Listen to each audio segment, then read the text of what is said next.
नमस्कार विद्यार्थी मित्रांनो, मी तुमचे एड्युकेटर श्वेता चंदनकर तुम्हा सर्वांचे global online UGC net set exam preparation या यूट्यूब चॅनलवर स्वागत करते. UGC नेट एक्झाम 2025 यासाठी आपण प्रिपेअर करत आहोत आणि पेपर 2 विषय मराठी यामध्ये आपण आज पाहणार आहोत युनिट 10 म्हणजे तो घटक 10 निवडक साहित्य कृती, ज्यामध्ये आपल्याला निवडक जे आहेत ते साहित्य आपल्याला अभ्यासाला आहेत आणि हा खूप एक महत्त्वाचा युनिट आहे ज्यावर भरपूर प्रश्न विचारले जातात. आणि आज आपण यावर चे 40 महत्त्वाचे PYQ प्रश्न पाहणार आहोत. त्यामुळे हा व्हिडिओ शेवटपर्यंत नक्की बघा. आपली जी बॅच आहे ती येत्या 22 सप्टेंबर पासून सुरू होते आहे. जर का तुम्हाला एनरोल करायचं असेल तर दिलेल्या नंबरवर तुम्ही संपर्क करू शकता किंवा ग्लोबल ऑनलाईन ॲप प्ले स्टोअरवरून डाउनलोड करू शकता. ग्लोबल ऑनलाईन ॲपसाठी घेऊन आला आहे पेपर 2 विषय मराठीचं बॅच, ज्यामध्ये तुम्हाला पेपर 1 मोफत मिळणार आहे, सोबत रेकॉर्डेड आणि लाईव्ह क्लास सुद्धा मिळणार आहे. पूर्ण 10 युनिटची PDF नोट्स मिळतील जे तुम्ही डाउनलोड सुद्धा करू शकाल आणि त्यासोबतच 20 अधिक टेस्ट पूर्ण अभ्यासक्रमावर आणि घटकानुसार सुद्धा टेस्ट मिळणार आहे. आणि याची जी फीज आहे ती 10,000 रुपये आहे, पण खास तुमच्यासाठी ती 8,000 रुपये असणार आहे. त्यामुळे नक्कीच एनरोल करा. दिलेल्या नंबरवर तुम्ही संपर्क करू शकता. तर परत एकदा आपण घटक जे आहे युनिट 10 निवडक साहित्य कृती ते कोणकोणते आहेत ते पाहून घेऊया. कशा कशाचा आपल्याला अभ्यास करायचा आहे निवडक साहित्य कृतीमध्ये ते सुद्धा बघून घेऊया. तर पहिल्यांदा आपल्याला अभ्यास करायचा आहे लीळाचरित्र एकांश श ग तुडपुळे यांचा, त्यानंतर तुकारामाची गाथा, एकनाथाची भारुडे, जनाबाईचे निवडक अभंग, मराठी गवळणी, आज्ञापत्रे, सभासद बखर हे खूप महत्वाचे, यावर नेहमीच प्रश्न विचारले जातात. ठीक आहे. शिवाजीचा पवाडा जो महात्मा फुले यांनी लिहिलेला आहे, स्मृतिचित्रेचे आत्मकथन ते खूप महत्वाचं आहे लक्ष्मीबाई टिळकांचं. बनगरवाडी कादंबरी तुम्ही वाचली असेल व्यंकटेश माडगूळकरांची. त्यानंतर आनंद ओवरिया, दीपा मोकाशी, तुही यंता कंची, नामदेव ढसाळ यांची आहे. त्यानंतर जीना अमूचं हे सुद्धा काय आत्मकथन आहे बेबी बेबी कांबळे यांचं. गिधाडे विजय तेंडुलकरांचं आहे. त्यानंतर शोभायात्रा आहे शफात खानचं. त्यानंतर भिचकी वही अरुण कोलटकरचं, ते खूप महत्वाचं आहे. त्यानंतर हिंदू जगण्याची समृद्ध अडगळ हे भालचंद्र नेमाडे यांचं आहे. त्यानंतर कोण नाही कोणच्या वरणभात लोणच्या हे जयंत पवार यांचं आहे. यावर भरपूर प्रश्न विचारले गेलेले आहे. ठीक आहे. हिंदू जगण्याची समृद्ध अडगळ यावर तर 101% प्रश्न विचारला जातो. त्यानंतर पायी चालणार प्रफुल्ल शिलेदार, त्यानंतर आयदान उर्मिला पवार हे सुद्धा आत्मकथन आहे उर्मिला पवार यांचं. त्यानंतर वडी कादंबरी जी आहे ती शंकर पाटील यांची आहे. माणूस कादंबरी मनोहर तल्हार यांची आहे. जेव्हा मी जात चोरली होती हे बाबूराव बागुल यांची कादंबरी आहे. त्यानंतर कोण म्हणते टक्का दिला हे संजय पवार यांचे आहे. त्यामुळे आपल्याला निवडक साहित्य कृतीत हे पूर्णही साहित्य आपल्याला वाचायचं आहे, जेणेकरून आपल्याला त्यातले पात्र त्यातली कथा सगळं आपल्याला लक्षात असलं पाहिजे. त्यावरच प्रश्न विचारले जातात. त्यामुळे जर का तुम्ही हे पूर्ण साहित्य जर का तुम्ही नवीन असाल तर पूर्ण साहित्य तुम्ही गोळा करा आणि एकदा तरी वाचून काढा. ठीक आहे. आणि त्याचे नोट्स काढा, टिपणे लिहून ठेवा, जेणेकरून तुम्हाला परत वाचायची गरज पडणार नाही. रिव्हिजनच्या वेळी तुम्ही ते टिपणे वाचूनही कथा पूर्ण आठवू शकता. ठीक आहे. चला तर मग सुरुवात करूया. पहिला प्रश्न आहे, गाथा सप्तशती व जयदेवा ही कवींची गीत गोविंदासारखे काव्य मराठी प्रेरणास्थाने आहेत. कोणाची? लावणीची, गवळणीची, भजनाची की यापैकी काही नाही? सांगा बघू. गाथा सप्तशती व जयदेवा ही कवींची गीत गोविंदासारखी काव्य मराठी प्रेरणास्थाने आहेत. तर कोणाची आहे ती? ती आहे गवळणी आहे. ते काय आहेत? गवळणी आहे. त्यामुळे आपलं उत्तर काय असणार आहे? ब असणार आहे. त्यानंतर आहे समोरचा प्रश्न, राधाकृष्ण प्रेमामुळे मराठी साहित्यात डॅश हा वाङ्मयीन प्रकार सुरू झाला. लावणी, गवळण, भजन की प्रवचन? चला सगळ्यांनी उत्तर द्या. माझ्यासोबत तुम्ही पण उत्तर देत चला. एक कसं वहीच करून घ्या आणि त्यामध्ये PYQ प्रश्न जे आपण हे करतो आहोत ते त्याचा पूर्ण जे मी प्रश्न विचारला तर ब क असं तुम्ही देऊ शकता. किंवा मग तुम्हाला PDF हवी असेल तर तुम्ही कमेंट सेक्शनमध्ये मला मेसेज करा की मॅम आम्हाला PDF हवी आहे PYQची, तर तुम्हाला PDF सुद्धा मिळेल आहे. ओके. आणि दिलेल्या नंबरवर तुम्ही संपर्क करू शकता एनरोल व्हायचं असेल तर. चला, राधाकृष्ण प्रेमामुळे मराठी साहित्यात गवळण ही जे आहे हे वाङ्मय प्रकार सुरू झालेला आहे. ठीक आहे. समोरचा प्रश्न आहे, श्रीकृष्णाच्या बाललीला व रासक्रीडा या वाङ्मय प्रकारात येतात. भजन, लावणी, लोकवाङ्मय की गवळण? मी आताच तुम्हाला सांगितलं. काय असणार आहे आपलं उत्तर? आपलं उत्तर असणार आहे गवळण. श्रीकृष्णाच्या वेळी जे बाललीला रास की क्रीडा व्हायच्या तर किंवा मग त्यांचे जे गुणगण आहे, त्यांच्या प्रेमाचं जे आहे साहित्य, ते आपण गवळणीच्या पद्धतीने त्यांचं भजन करायचो है ना, गवळणीच्या पद्धतीने. त्यामुळे ते या वाङ्मय प्रकारात मोडतात आहे. समोरचा प्रश्न आहे, मराठी साहित्यातील मधुरा भक्तीचे कर्ते कोण आहेत? डॉक्टर प्रभा जोशी, डॉक्टर वसंत जोशी, डॉक्टर अनिता पटवर्धन की यापैकी कोणीही नाही? सांगा बघू.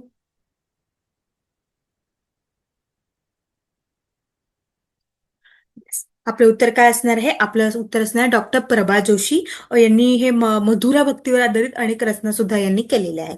त्यामुळे आपलं उत्तर काय असणार आहे? असणार आहे. त्यानंतर डॅशची गवळण निळ्या श्याम रंगाशी एकरूप होऊन त्यात कृष्णाचे स्वरूप सर्व स्थिर चरात भरून राहिल्याचा प्रत्यय येतो.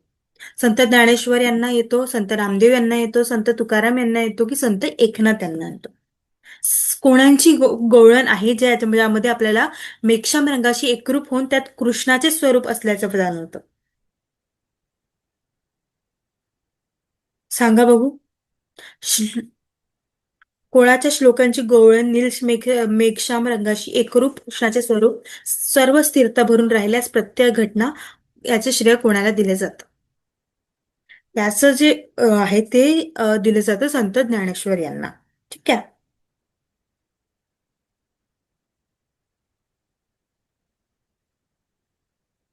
संत तुकारामाचं पण साहित्य यामध्ये भरपूर आहे. या श्लोकात एका गोपीचे वर्णन सुद्धा करतात आहेत ते. कृष्णाच्या गळ्यात निळ्या रंगाशी एकरूप सुद्धा झालेले आहेत. ठीक आहे. हे सगळे काय आहेत? मराठी संत आहे, वारकरी परंपरेचे आणि अभंगासाठी ते प्रसिद्ध आहेत. ठीक आहे. त्यानंतर आज्ञापत्र याचे कर्ते कोण आहे? सोनोपंत कुलकर्णी, रामचंद्र पंत अमात्य, नीलकंठ मोरेश्वर की रामचंद्र नीलकंठ? सांगा बघू. आज्ञापत्राचे कर्ते कोण आहेत? आज्ञापत्र जे आहेत त्याचे कर्ते आहेत रामचंद्र पंत अमात्य. ठीक आहे. सगळ्यांना लक्षात ठेवा, आज्ञापत्राचे कर्ते कोण आहेत? रामचंद्र पंत अमात्य. त्यामुळे आपलं उत्तर काय असणार आहे? बी असणार आहे. ब असणार आहे आपलं उत्तर. समोरचा प्रश्न आहे, प्रशासकीय व्यवस्था, अर्थव्यवस्था आणि संरक्षण व्यवस्था स्पष्ट करणारा ग्रंथ म्हणजे? सभासद बखर, आज्ञापंत, महिकावतीची बखर आणि यापैकी काही? सांगा बघू.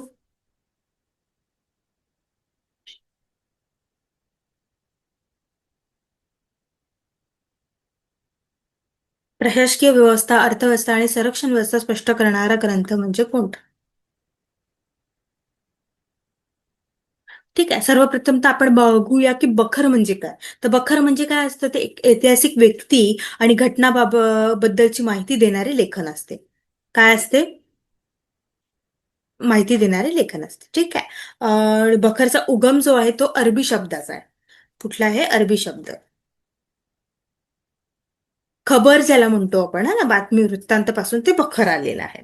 त्यानंतर बकरीचे शासकीय बखर, धार्मिक बखर, सामाजिक बखर असे सुद्धा खूप सारे प्रकार आहेत. त्यानंतर छत्रपती शिवाजी महाराजांचे चरित्र वर्णन करणारी 91 कलमी बखर सुद्धा खूप प्रसिद्ध आहे. ठीक आहे. बखर हा इतिहास नसला तरी घडलेल्या घटनांची सविस्तर हकीकत यात आढळते आहे. त्यामुळे ऐतिहासिक माहिती जेव्हा आपण जमा करतो तेव्हा बखर हे खूप महत्वाचे ठरतात आहे. ठीक आहे. आपलं उत्तर काय असणार आहे? ते आहे आज्ञापत्र. प्रशासकीय व्यवस्था, अर्थव्यवस्था आणि संरक्षण व्यवस्था स्पष्ट करणारा ग्रंथ कोणता आहे? आज्ञापत्र असणार आहे. त्यानंतर समोरचा प्रश्न आहे, राजे सिंहासनारूढ झाले या योगी सर्व पृथ्वीवर मेल्श बादशाह मराठा बादशाह एवढा छत्रपती झाला. ही गोष्ट काही सामान्य झाली नाही, हे उद्गार कोणी काढले? रामचंद्र अमात्य, रामचंद्र निळकंठ, कृष्णाजी अनंत सभासद यापैकी कोणी नाही? हे कोणी केले? कृष्णाजी अनंत सभासद यांनी हे उद्गार काढलेले आहेत. समोरचा प्रश्न आहे, आज्ञापत्रातील राजनीती शिस्तबद्ध असली तरी ही सारी राजनीती तत्वे शिवाजी राजांनी नव्यानेच अस्तित्वात आणली असा याचा अर्थ नाही. पूर्वार्ध बरोबर उत्तरार्ध सुख, पूर्वार्ध सुख उत्तरार्ध बरोबर, पूर्वार्ध उत्तरार्ध बरोबर, पूर्वार्ध उत्तरार्ध सुख अशा पद्धतीचे प्रश्न नेहमीच विचारले जातात, पूर्वार्ध आणि उत्तरार्धवाले. त्यामुळे हे जेव्हा आपण सॉल्व्ह करतो किंवा हे जेव्हा बघतो तेव्हा व्यवस्थितपणे एकदा वाचन करायचं, त्यानंतरच आपलं उत्तर टिक करायचं, हा ना. आज्ञापत्रातील राजनीती शिस्तबद्ध असली तरी ही सारी राजनीती तत्वे शिवाजी राजांनी नव्यानेच अस्तित्वात आणली असा त्याचा अर्थ नाही. तर काय आहे? पूर्वार्ध आणि उत्तरार्ध दोन्ही बरोबर आहे. ठीक आहे. आपलं उत्तर काय असणार आहे? क असणार आहे.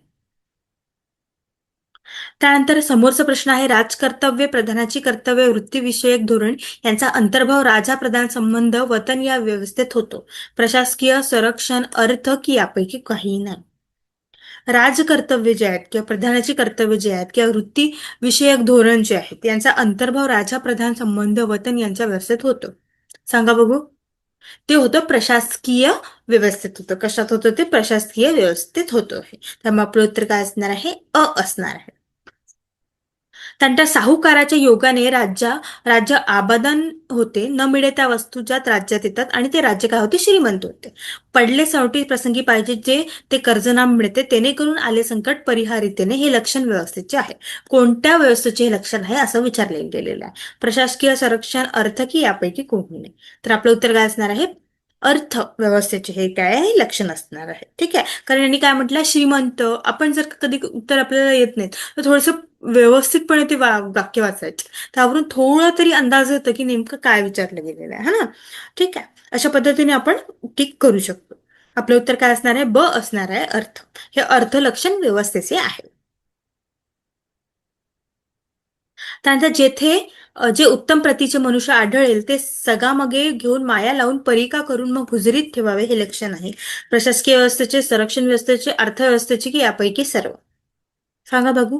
जेथे जे उत्तम प्रतीचे मनुष्य आढळेल ते समागमे घेऊन माया लावून परिका करून मग हुजारातील ठेवावे, हे लक्षण आहे. हे संरक्षण व्यवस्थेचे लक्षण आहे. कशाचे आहे, संरक्षण व्यवस्थेचे लक्षण. त्यामुळे आपलं उत्तर काय असणार आहे, ब असणार आहे. त्यानंतर समोरचा प्रश्न आहे, गडकोट हे राज्य, गडकोट म्हणजे राज्याचे मूळ, गडकोट म्हणजे खजिना, गडकोट म्हणजे सैन्याचे दल, गडकोट म्हणजे राज्यलक्ष्मी, हे उद्गार कोणाचे आहेत. सोनोपंत कुलकर्णी, रामचंद्र अमात्य, रामचंद्र निळकंठ की सोनोपंत बुंदेल.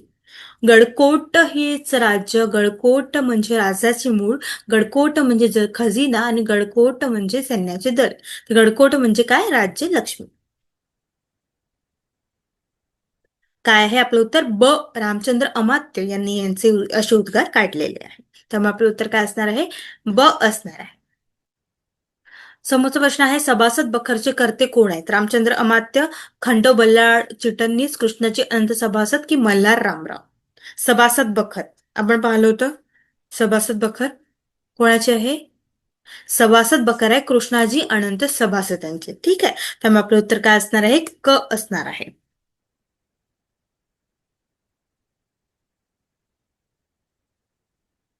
कृष्णाजी अनंत सभासद हे सभासद बखरचे काय आहे, कर्ते असणार आहे. सभासद बखर ही शिवाजी महाराजांवरील सर्वात जुनी बखर आहे आणि ती 1694 मध्ये लिहिली गेली होती. त्यांचे कर्ता कोण आहे, कृष्णाजी अनंत सभासद.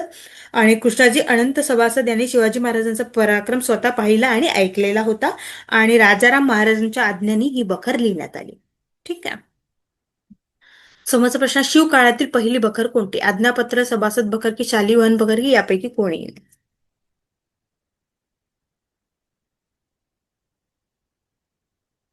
आत्ताच पाहिलं आपण. सभासद बखर ही शिवकाळातील पहिली बखर आहे, जी कोणी लिहिली होती, कृष्णाजी अनंत सभासद यांनी लिहिलेली होती. समोरचा प्रश्न आहे, शिवराज्याभिषेक शिवाजीराजे भागानगरास भेट, शिवाजीराजे व्यंकोची भेट आणि अफजल खान वध हे प्रसंग या ग्रंथात समाविष्ट झाले आहेत. शिव दिग्विजय, सभासद बखर, भोसले वंशचरित्र की मही कावतीची बखर. शिवाजी राज्याभिषेक, शिवाजीराजे व्यंकोची भेट, अफजल खान वध कशात आलेले आहे, हे आले आहे सभासद बखरमध्ये. या ग्रंथात ते पूर्ण समाविष्ट असणार आहे. ठीक आहे. किती मध्ये झाली होती ती, 1694 मध्ये कृष्णाजी अनंत सभासद यांनी लिहिली होती. कोणाच्या आदेशावरून, राजाराम यांच्या आदेशावरून. समोरचा प्रश्न आहे, शिवाजी महाराजांच्या जीवनातील एकूण प्रसंगाचे निवेदन कृष्णाजी अनंत सभासद यांनी केलेले आहे. 71, 81, 77 की 97. सभासद बखरबद्दल विचारलंय, त्यामध्ये किती केलेले ते विचारलेलं आहे. किती केलेले आहे,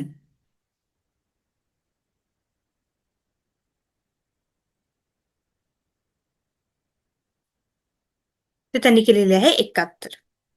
हे टेक्निकल ग्लिच आहे. ठीक आहे. मराठीतील ऐतिहासिक लेखन परंपरेचे जनक कोण आहे. रामचंद्र अमात्य, कृष्णाजी अनंत सभासद, खंडो बल्लाळ चिटणीस की बाबूराव चिटणीस.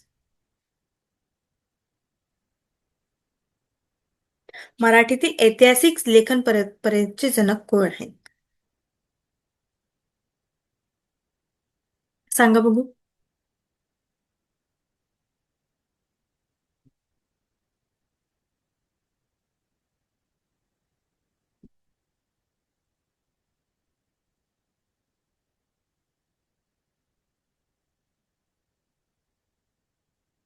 मराठीतील ऐतिहासिक लेखन परंपरेचे जनक कोण आहे.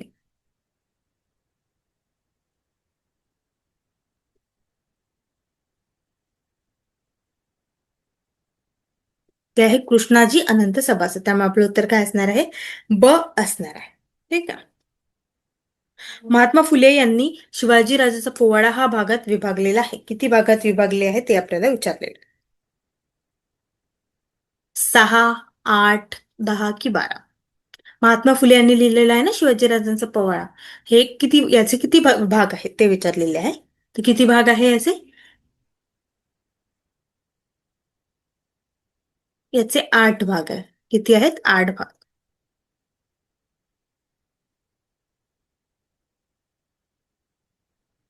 समोरचा प्रश्न आहे, भगवान परमेश्वर हा जगत्राता बुद्धिता असून त्याने शूद्रांची दया आल्याने इंग्रजांना राजे बनवून क्षत्रियांच्या उद्धारासाठी पाठवले आहे. हे मत कोणाचे आहे?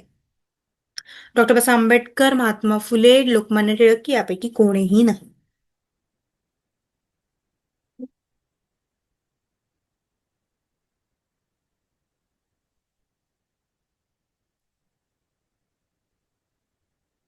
महात्मा फुले. भगवान परमेश्वर हा जगत्राता दाता असून त्याने शूद्रांची दया आल्याने इंग्रजांना राजे बनवून क्षत्रियांच्या उद्धारासाठी पाठवले आहे. हे मत कोणाचे आहे? महात्मा फुले यांचे आहे. त्यामुळे आपलं उत्तर काय असणार आहे? ब असणार आहे. त्यानंतर शिवाजी राजांचा पोवाडा निर्माण करण्यास महात्मा फुले यांना कोणी कोणी मदत केली? भंडारकर, बाबा बाबा पद्मनजी, गंगाधर शास्त्री की यापैकी सर्व?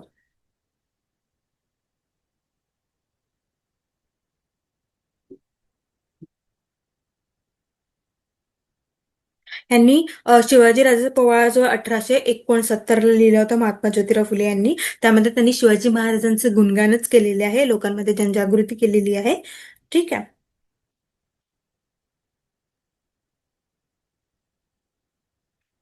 आपलं उत्तर काय असणार आहे? यापैकी सर्व. भंडारकर, बाबा पदमजी आणि गंगाधर शास्त्री या सर्वांनी त्यांना मदत केलेली आहे पोवाडा, शिवाजी राजांचा पोवाडा निर्माण करण्यासाठी. त्यामुळे आपलं उत्तर काय असणार आहे? ड असणार आहे. त्यानंतर ब्रह्मराजाच्या मृत्यूनंतर उरलेल्या क्षत्रिय दास्यात अडकलेल्या क्षत्रियांची सुटका करण्यासाठी कोण 21 वेळा लढले आहे? देवेंद्राशी, परशुरामाशी, शुक्राचार्याशी की यापैकी कोणीही नाही? सांगा बघू. ब्रह्मराजाच्या मृत्यूनंतर उरलेल्या क्षत्रिय दासात अडकलेल्या क्षत्रियांची सुटका करण्यासाठी हे डॅश 21 वेळा लढले आहे. कोण? परशुरामाशी यांच्याशी लढलेले आहे. आपलं उत्तर काय असणार आहे? ब असणार आहे. त्यानंतर समोरचा प्रश्न आहे, स्मृतिचित्रे जे आहे यांच्या लेखिका कोण आहेत? लक्ष्मीबाई रांडे, लक्ष्मीबाई टिळक, ताराबाई शिंदे की यापैकी कोणी नाही? आपल्याला माहितीच आहे स्मृतिचित्र कोणी लिहिले आहे? लक्ष्मीबाई टिळक यांनी लिहिलेले आहे आणि हे त्यांचं काय आहे? आत्मचरित्र आहे. त्यानंतर समोरचा प्रश्न आहे, माझे चरित्र लिहायचे झाले तर ते घडले तसे लिहा हा उपदेश यांनी केलाय. कोणी केलाय? लोकमान्य टिळकांनी, नावा टिळकांनी, ताराबाई शिंदे यापैकी कोणीही नाही? सांगा बघू. माझे चरित्र लिहायचे झाले तर ते घडले तसे लिहा हा उपदेश कोणी केलेला आहे?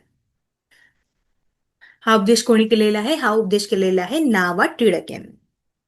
ठीक आहे. स्मृतिचित्र ही कादंबरी कोणाची आहे? लक्ष्मीबाई टिळक, लक्ष्मीबाई पंडित, लक्ष्मीबाई टिळक, लक्ष्मीबाई मोरे की सईबाई टिळक? सांगा बघू. स्मृतिचित्र ही कादंबरी कोणाची आहे? स्मृतिचित्रे ही कादंबरी लक्ष्मीबाई टिळक यांची आहे. त्यांचं जे नाव आहे ते आधी मनकर्णिका गोखले असं होतं लग्नापूर्वी. त्यानंतर त्यांनी नारायण वामन टिळक यांच्याशी लग्न केलं आणि त्यांचं नाव लक्ष्मीबाई टिळक असं झालं. स्मृतिचित्रे ही काय आहे? तर ही आत्मचरित्र आहे. कोणाचं? लक्ष्मीबाई टिळकांचं हे काय आहे? आत्मचरित्र आहे. आणि त्याबद्दल त्यांना पुरस्कार सुद्धा मिळालेला आहे. ठीक आहे. चला. समोरचा प्रश्न आहे, मराठी भाषेतील पहिला गद्य चरित्रकार असा कोणाचा उल्लेख केला जातो? मराठी भाषेतील पहिला गद्य चरित्रकार असा कोणाचा उल्लेख केला जातो? एकनाथ, भास्कर भट्ट बोरीकर, महिम भट्ट की संत नामदेव? कोणाचा उल्लेख केला जातो? तर हे माही भट्ट म्हणजे माहीम भट्ट ज्याला आपण म्हणतो, असा त्यांचा उल्लेख केला जातो पहिला गद्य चरित्रकार म्हणून. आणि हे महानुभाव पंथाचे आहे. कुठले आहेत हे? महानुभाव पंथांचे आहे. ठीक आहे.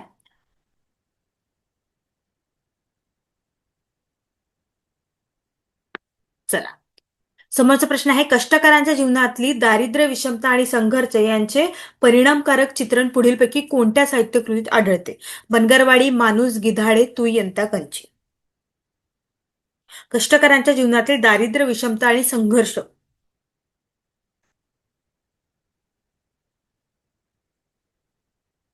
सांगा बघू.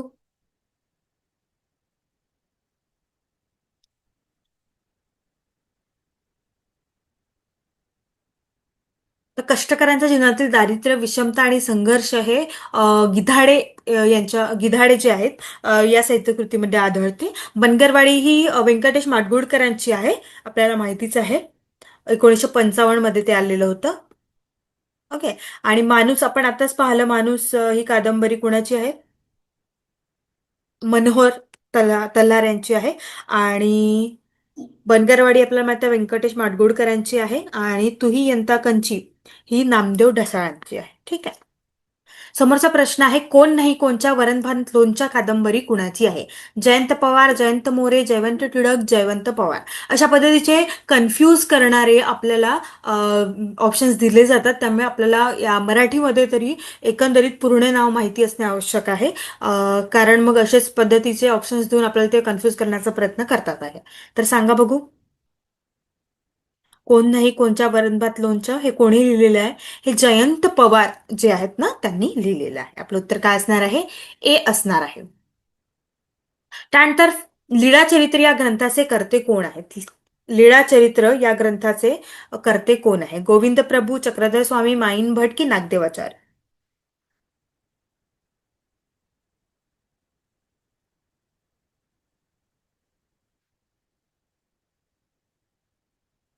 सांगा बघू. ते कोणी लिहिलंय? ते माईन भट यांनी लिहिले आहे. लीळाचरित्र हा ग्रंथ 12व्या शतकात, कोणत्या शतकात? 12व्या शतकात होता. माहीम भट यांनी लिहिला होता. आणि ते स्वतः 6 शास्त्राचे जाणकार विद्वान पंडित होते. कोण? माहीम भट. आणि त्यांना विद्वत्तेचा खूप गर्व झाला होता. पण परमेश्वर अवतार जे आहेत श्री चक्रधर स्वामी यांनी त्यांचे गर्व हरण केले आणि नंतर ते चक्रधर स्वामींना अनुसरले आणि त्यांचे शिष्य झाले. आणि तेव्हा त्यांनी लीळाचरित्र हे लिहिलेले आहे. हा मराठी भाषेतला पहिला आद्य ग्रंथ किंवा चरित्र ग्रंथ म्हणून सुद्धा ओळखले जातं, हे आपल्याला माहिती आहे. आणि यामध्ये अनलकृत शैलीमुळे तो तत्कालीन महाराष्ट्राचं जीवन कसं होतं हे आपल्याला तिथून अंदाज येतं. आणि याचा काळ जो आहे तो 1200 शतकाचा आहे. ठीक आहे, चला. समोरचा प्रश्न आहे, लीळा चरित्रामुळे आपल्याला डॅश बोलीभाषेचे लौकिक समजते? यादवकालीन, बहामनी, पेशवेकालीन की शिवकालीन? बघा, लीळा चरित्रावर भरपूर प्रश्न विचारले गेलेले आहे. आणि लीळा चरित्र एक महत्वाचा जो घटक आहे आपला 10वा, त्यातला एक महत्वाचा सब टॉपिक आहे. त्यामुळे लीळा चरित्र खूप आवश्यक असणार आहे. ठीक आहे. या सिरीजमध्ये आपण प्रत्येक युनिट्सचे क्वेश्चन्स घेणार आहोत, प्रश्न घेणार आहोत आणि त्याच्याबद्दल चर्चा सुद्धा करणार आहोत. त्यामुळे माझी ही सिरीज नक्की फॉलो करा. आणि जर का तुम्हाला मराठीची बॅच घ्यायची असेल तर दिलेल्या नंबरवर संपर्क करू शकता. चला सांगा बघू मग. ते काय? लीळा चरित्रमुळे आपल्याला यादवकालीन बोलीभाषेचे लौकिक समजते. कुठले? यादवकालीन बोलीभाषेचे. ठीक आहे. त्यामुळे आपलं उत्तर काय असणार आहे? अ असणार आहे. त्यानंतर यादवकालीन महाराष्ट्राच्या सांस्कृतिक जीवनाचा मुख्य आधारच होता. काय होतं? जात, संप्रदाय, धर्म की यापैकी काहीही नाही. यादवकालीन महाराष्ट्रात जे आहे ना, भक्ती चळवळीचा विकास झाला होता. पण काय उत्तर असणार आहे? आपलं उत्तर असणार आहे धर्म. ठीक आहे. यादवकालीन महाराष्ट्र सांस्कृतिक जीवनाचा मुख्य आधार धर्मच होता. कारण महाराष्ट्रात भक्ती चळवळीचा विकास झाला होता आणि अनेक संत आणि कवींनी धर्माच्या माध्यमातून सामाजिक आणि सांस्कृतिक जीवनाला आकार दिला होता. त्यामुळे धर्म जो आहे तो योग्य उत्तर असणार आहे. ठीक आहे. समोरचा प्रश्न आहे, महाराष्ट्राला संस्कृतीचे देखणे पण लाभले हे ते समाज कथनामुळे. कोणाच्या? श्री चक्रधर स्वामींच्या, कान्हार देवांच्या, नागदेवाचार्यांच्या की अमन देवांच्या? सांगा बघू.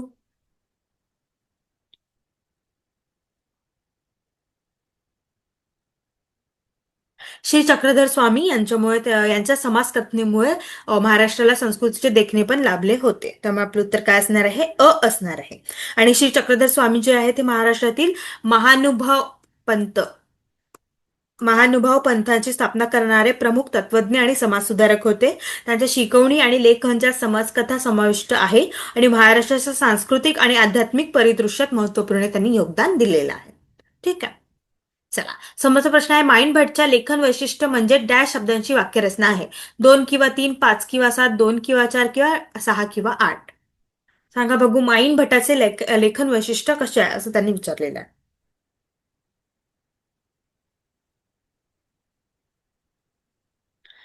सांगा बघू, काय असणार आहे?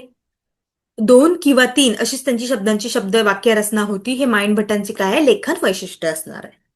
त्यामुळे आपलं उत्तर काय असणार आहे? अ असणार आहे.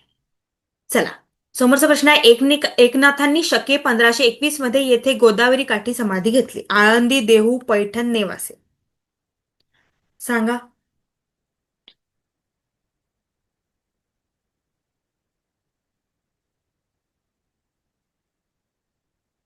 कुठे घेतली यांनी? पैठण इथे त्यांनी समाधी घेतलेली आहे. एकंदरीत सर्वसाधारणपणे नाथ म्हणून त्यांना ओळखलं जातं, त्यामुळे एकनाथ. आणि त्यांचा महाराष्ट्रातल्या वारकरी संप्रदायामध्ये काय झालं होतं, जन्म झाला होता. आणि एकनाथी भागवत त्यांनी लिहिलेली आहे, लोकप्रिय ग्रंथ आहे त्यांचा. एकनाथाचे कार्य जे आहे ते एकनाथी भागवत, भावार्थ रामायण, एकनाथी अभंगगाथा, रुक्मिणी स्वयंवर, चिरंजीव पद, आनंद लहरी, अशा भरपूर काही त्यांनी लिहिलेलं आहे. ठीक आहे. तर 1521 मध्ये त्यांनी गोदावरी नदीच्या काठी पैठण ठिकाणी समाधी घेतली होती. त्यामुळे आपलं उत्तर काय असणार आहे? ब असणार आहे. त्यानंतर देहू क्षेत्री शकेमध्ये तुकोबाचा जन्म झाला. तुकोबाचा जन्म कधी झाला? शके 1530, शके 1540, शके 1550 की शके 1570. सांगा बघू.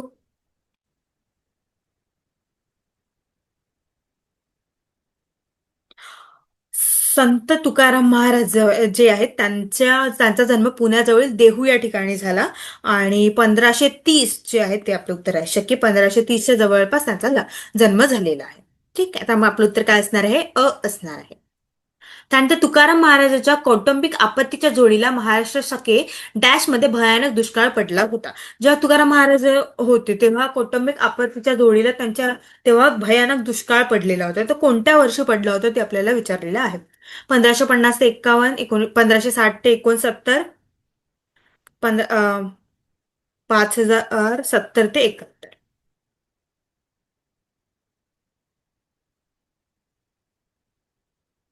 आपलं उत्तर काय असणार आहे? आपलं उत्तर असणार आहे 1560 ते 69 यांच्या दरम्यान दुष्काळ पडलेला होता. त्यामुळे आपलं उत्तर काय असणार आहे? ब असणार आहे. त्यानंतर समोरचा प्रश्न आहे, संत तुकारामांना बाबाजी चैतन्य यांनी गुरुमंत्र दिला. कोणता गुरुमंत्र संत संत तुकारामांना बाबाजी चैतन्य यांनी दिला? रामकृष्ण हरी, हरे राम, राम जय जय राम, श्री गणेशाय नमः. सांगा बघू, अ, ब, क, ड. काय उत्तर आहे?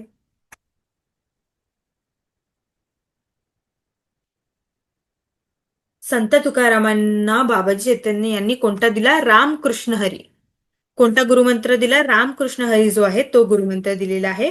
आणि हा मंत्र संत तुकाराम आणि वारकरी परंपरेशी मोठ्या प्रमाणात संबंधित आहे. ज्याचे ते एक प्रमुख व्यक्तिमत्व होते आणि आध्यात्मिक गुरु आहे त्यांचे ते कोण? बाबाजी चैतन्य. आणि हा मंत्र त्यांनीच दिलेला आहे. आताच मी सांगितलं, मग संत तुकारामांच्या गुरूंचे नाव काय? केशवराज, बाबाजी चैतन्य, कृष्णराम सावजी, यापैकी काही. मी आताच तुम्हाला सांगितलं कोण आहेत त्यांचे गुरु संत तुकारामांचे. ते आहेत बाबाजी चैतन्य. त्यामुळे आपलं उत्तर काय असणार आहे? ब असणार आहे. ठीक आहे. समोरचा प्रश्न आहे, मन माझे चपळ न राहे निश्चळ घडी एकी पळ स्थिर नाही. आता तू उदास नवे नारायणा धावे मज दिना गांजी येले. या पंक्ती लिखित आहे कोणाच्या? संत ज्ञानेश्वर, नामदेव, संत एकनाथ, संत तुकाराम. सांगा बघू. कोणाच्या आहेत? मन माझे चपळणार आहे निश्चळ घडी एकी पळ स्थिर नाही. आता तू उदास नवे नारायणा धावे मजदीना गांजी येले. या पंक्ती कोणाच्या आहे? या पंक्ती संत तुकाराम महाराजांच्या आहेत. ठीक आहे. त्यामुळे आपलं उत्तर काय असणार आहे? ड असणार आहे. समोरचा प्रश्न आहे, सर्व सुख तेथे असे सर्व काळ ब्रह्म ते केवळ नांदतसे. हे वैशिष्ट्य आहे. कशाचे वैशिष्ट्य आहे हे? सर्व सुख तेथे असे सर्व काळ ब्रह्म ते केवळ नांदतसे. हे कोणाचे वैशिष्ट्य? पंढरीचे, तुळजापूरचे, तिरुपती बालाजीचे की नारायणपूरचे? हे कशाचे आहे? हे वैशिष्ट्य पंढरीचे आहे. कशाचे?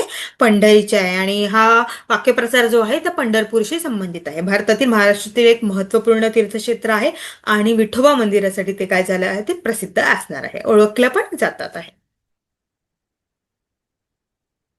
हं. सर्व सुख तेथे असे सर्व काळ ब्रह्म ते केवळ नांदत असे. सर्व सुख जेथे कायमचे असते तेथे फक्त ब्रह्मच नांदतो, राहतो, असं त्याचा अर्थ असणार आहे. तर मग आपलं उत्तर काय आहे? अ आहे. समोरचा प्रश्न आहे, ज्ञानाचा जो ठोबा म्हणजे स्तंभाकार उभी मूर्ती, तो विठोबा हा ज्ञानमूर्ती आहे, असा व्युत्पत्ती आशय यांनी सांगितला आहे. संत तुकाराम, श्री अनंत वैजोगड, संत ज्ञानेश्वर. खांबासारखी उभी असलेली मूर्ती आहे, हा शब्द विठ्ठल आहे, जो ज्ञानाची मूर्ती आहे असं त्यांनी म्हटलेलं आहे. सांगा बघू, ज्ञानाचा ठोंबा मग कोणी म्हटलेला आहे? हे संत ज्ञानेश्वर यांनी म्हटलेलं आहे. आपलं उत्तर काय असणार आहे? ड असणार आहे. समोरचा प्रश्न आहे, विचार केला ठोबा म्हणून नाव तो विठोबा, ही विठोबा शब्दाची व्युत्पत्ती यांनी केलेली आहे. संत ज्ञानेश्वर, संत तुकाराम, संत नामदेव, निळोबा राय. विचार केला ठोबा म्हणून नाव विठोबा, हे कोणी सांगितले आहे? हे संत तुकाराम महाराज यांनी सांगितलेले आहे. त्यामुळे आपलं उत्तर काय असणार आहे? क असणार आहे. समोरचा प्रश्न आहे, याचसाठी केला होता अट्टहास, शेवटचा दिस गोळ व्हावा, ही युक्ती कोणाची आहे? संत तुकाराम, संत एकनाथ, वसंत नामदेव, संत ज्ञानेश्वर. संत नामदेव असं असेल ते. ठीक आहे. म्हणूनच मी म्हणते, एकनाथांची भारुडे असो किंवा मग संत तुकाराम, संत नामदेव महाराज, या सगळ्यांचे यावर प्रश्न विचारले जातात, त्यामुळे हे महत्वाचे ठरते. त्यामुळे जेवढे तुम्ही वाचू शकत असाल तेवढे तुम्ही वाचा. आणि एकंदरीत हे जे प्रश्न आहेत ते तुमच्या डोळ्याखालून जाऊ द्या, कानाला ऐकू द्या, तेव्हा जाऊन तुम्हाला ते आठवण राहील. किंवा मग अशा वेळेस काही जेव्हा ऑप्शन्सवरून पण आपल्याला उत्तरं देता येतात, तेव्हा हे पाठांतर किंवा ऐकलेलं याचं सगळं काय होतं? उपयोग होतो. ठीक आहे. तर सांगा बघू, यासाठी केला होता अट्टहास, शेवटचा दिस गोड व्हावा, हे कोणाची युक्ती आहे? हे संत तुकाराम महाराज यांची युक्ती असणार आहे. त्यामुळे आपलं उत्तर काय आहे? अ असणार आहे. समोरचा प्रश्न आहे, जे प्रश्न देते ते भारूड होय, अशी व्याख्या यांनी केली. डॉक्टर प्रभाकर मांडे, डॉक्टर राजशेखर शिंदे, नांदापूरकर, की यापैकी कोणीही नाही. जे प्रकाश देते ते भारूड होय, हे कोणी व्याख्या केलेली आहे? कोणी केलेली आहे ही व्याख्या? डॉक्टर प्रभाकर मांडे यांनी केलेली आहे. त्यामुळे आपलं उत्तर काय असणार आहे? अ असणार आहे. ठीक आहे. समोरचा प्रश्न आहे, चिमणी, कावळा, विंचू, साप, कुत्रा, पोपट अशा प्राणी जीवनांच्या रूपातून तत्वविचार भारुड यांनी मांडलेला आहे. संत ज्ञानेश्वर, संत एकनाथ, संत नामदेव, संत तुकाराम. भारूड हा शब्द जो आपण बोलतो किंवा येतं कुठे, तर भारूड हे कोणाचे आहेत? संत एकनाथ महाराजांचे आहेत. त्यामुळे आपसुक जर का आपल्याला नाहीही माहित असेल तरी आपण एक अंदाज म्हणून संत एकनाथ हे जे ऑप्शन आहे ते आपण टिक करू शकतो. त्यामुळे आपलं उत्तर काय असणार आहे? क असणार आहे. ठीक आहे. चिमणी, कावळा, विंचू, साप, कुत्रा, पोपट अशा प्राणी जीवनांच्या रूपकातून तत्वविचार भारुडात संत एकनाथ महाराजांनी मांडलेले आहे. ठीक आहे. समोरचा प्रश्न आहे, आम्ही अलगपूरचे जोशी, शकून सांगून निश्चयाशी, तेने चुकती 84, मी निर्गुण पुरीचा जोशी. होरा ऐका दादांनो, या युक्ती कोणी लिहिल्या? संत तुकाराम, संत परशुराम, संत एकनाथ, की विठ्ठल उमम. आम्ही अलगपूरचे जोशी, शकून सांगून निश्चयाशी, तेने चुकती 84, मी निर्गुण पुरीचा जोशी, होरा ऐका दादांनो, या युक्ती कोणी लिहिलेल्या आहेत? कोणी लिहिले आहे? या उक्ती संत एकनाथ महाराजांनी लिहिलेली आहे. त्यामुळे आपलं उत्तर काय असणार आहे? ब असणार आहे. ठीक आहे. समोरचा प्रश्न आहे, पठण सुलभता, गेयता आणि लोकापदेश ही भारुडांची वैशिष्ट्ये होत. संत ज्ञानेश्वरांच्या, संत नामदेवांच्या, संत एकनाथांच्या, की संत तुकारामांच्या? पठण सुलभता, गेयता आणि लोकोपदेश हे कोणाच्या भारुडांची वैशिष्ट्य आहे? तर हे संत एकनाथांच्या भारुडांची वैशिष्ट्य आहे. त्यामुळे आपण डोळे बंद करून ह्याचं उत्तर टिक करू शकतो की संत एकनाथ महाराज. ठीक आहे. त्यामुळे आपलं उत्तर काय असणार आहे? क असणार आहे. प्रल्हाद चरित्र थाळीपाकच्या कर्त्या कोण आहेत? संत मुक्ताबाई, संत जनाबाई, संत कानोपात्रा, की संत सोयराबाई? सांगा बघू.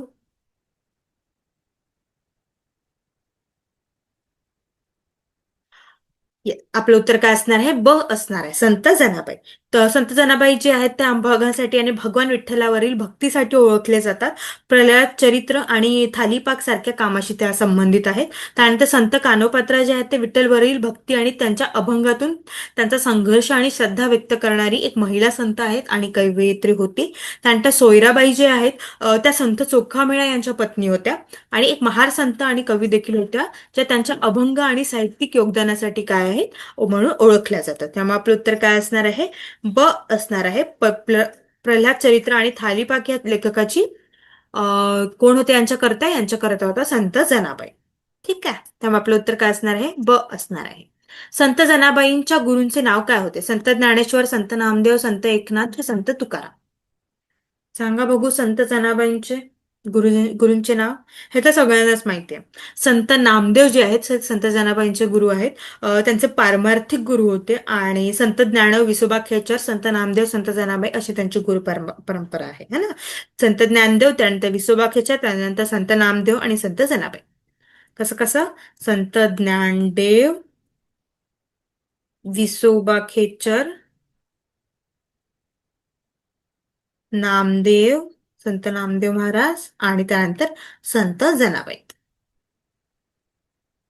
ठीक आहे, आपलं उत्तर बी असणार आहे. त्यानंतर विठू माझा लेकुरवाळा संगे गोपाळांचा मेळा हा एकात्मतेचा पुरस्कार कोणी केलेला आहे? संत ज्ञानेश्वर, संत जनाबाई, संत तुकाराम की संत मुक्ताबाई? विठू माझा लेकुरवाळा संगे गोपाळांचा मेळा हे कोणी म्हटलेलं आहे? हे कोणाचा अभंग आहे? हा अभंग जो आहे हा अभंग आहे संत जनाबाई यांचा. ठीक आहे, हा आपलं उत्तर काय असणार आहे? क असणार आहे. महाराष्ट्रातील भक्ती चळवळीतील एक प्रमुख महिला संत आहेत संत जनाबाई. यांनी अभंग भगवान विठ्ठलावरील भक्ती सुंदरपणे व्यक्त केलेले आहेत आणि त्यांच्या भक्तांनी गोपाळांनी वेढलेल्या प्रेमळ पालकांच्या स्वरूपात त्यांनी दर्शवतात आहे. समोरचा क्वेश्चन आहे, प्रश्न आहे. अरे अरे विठ्या मूळ मायेच्या कारट्या तुझी रांडरडकी झाली, जन्म सावित्रीच्या चुळ्याला आली, तुझं केलं म्हण तुला पाहुनी काडरड. अशा प्रकारे विठ्ठलाची वाकणताडण करणारी पहिली संत कवित्री होय. कोण होय? संत मुक्ताबाई, संत जनाबाई क संत सोयराबाई, संत कानोपात्रा?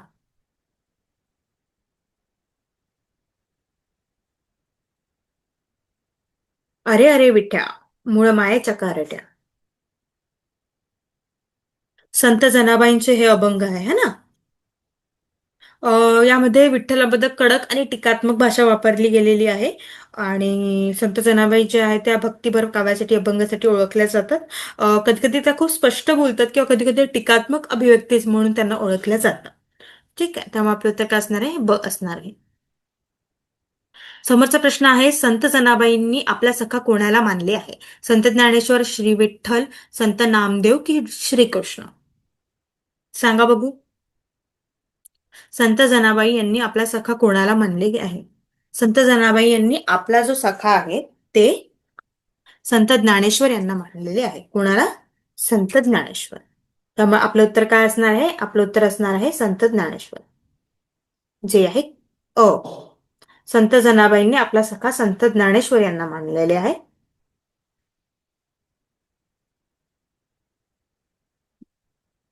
संत ज्ञानेश्वर तथा ज्ञानेश्वर विठ्ठलपंत कुलकर्णी जे 13व्या शतकातील प्रसिद्ध मराठी संत आणि कवी होते. त्यांना ज्ञानेश्वर, ज्ञानदेव, माऊली म्हणूनही ओळखलं जातं. त्यानंतर ज्ञानेश्वर हे भगवान हे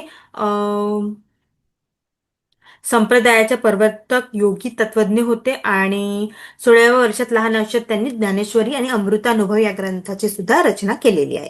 हे आपल्याला माहितीच आहे. ज्ञानेश्वर विठ्ठलपंत कुलकर्णी असं त्यांचं पूर्ण नाव होतं. साहित्य रचना कोणकोणत्या आहेत? ज्ञानेश्वरी, ज्याला आपण भावार्थ दीपिका म्हणतो, अमृतानुभव, हरिपाठ आणि अभंग. हे सुद्धा आपल्या लक्षात असलं पाहिजे, कधी कधी विचारल्या गेलेलं आहे. ठीक आहे,